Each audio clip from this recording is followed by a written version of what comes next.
The mystery of mercy, humility, and divine protection. Part 1. The unfinished work. There is a voice that speaks over the noise of your exhaustion. It doesn't shout. It whispers. It says, "I'm not done with you yet." Think about the moments you felt most disqualified. When you felt too weak to stand or too tired to care. In those moments, it wasn't your willpower that kept you upright.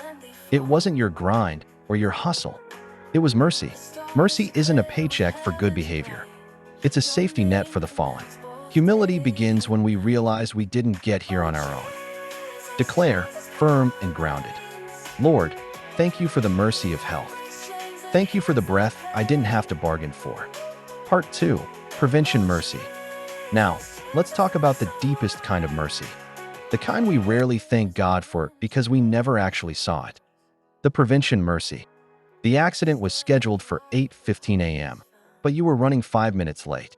The dream job that rejected you, only for the company to collapse a year later.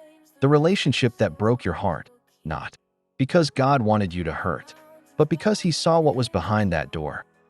Psalm 121 verses 7-8. The Lord shall preserve you from all evil. There were things sent to destroy you, but God said, "Not today." There were doors you wanted, but God closed them because He saw what was behind them. There were people who left your life, not rejection, protection. There were things sent to destroy your mind, things sent to wreck your peace, but a hand you couldn't see stayed the blow. God looked at the enemy and said, "Not today, not this one." Say this slow. God, thank you for what you did. I didn't earn it. I didn't deserve it, but God gave it anyway. Mercy picked me up. Mercy covered me. Mercy stayed when others left, even when I doubted, even when I failed.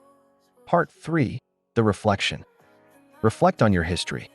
What should have gone wrong, but somehow didn't? What should have broken your spirit forever, but you're still here? Close your eyes for a moment. That isn't luck. That isn't the universe. That is the richness of mercy.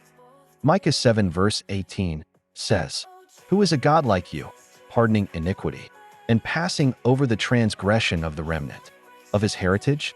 He does not retain His anger forever, because He delights in mercy." Psalm 103 verse 8. The Lord is merciful and gracious, slow to anger and abounding in steadfast love. Psalm 23 verse 6 says, "Surely goodness and mercy shall follow me all the days of my life, and I will dwell in the house of the Lord forever." Hebrews 4 verse 16 says, "Let us therefore come boldly to the throne of grace, that we may obtain mercy and find grace to help in time of need." Ephesians 2 verses 4-5. God rich in mercy. God doesn't just have mercy, He delights in it.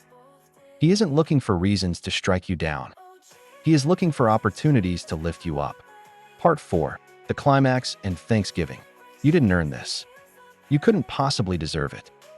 And that is the most humbling truth of all. Mercy picked you up when you were the one who tripped.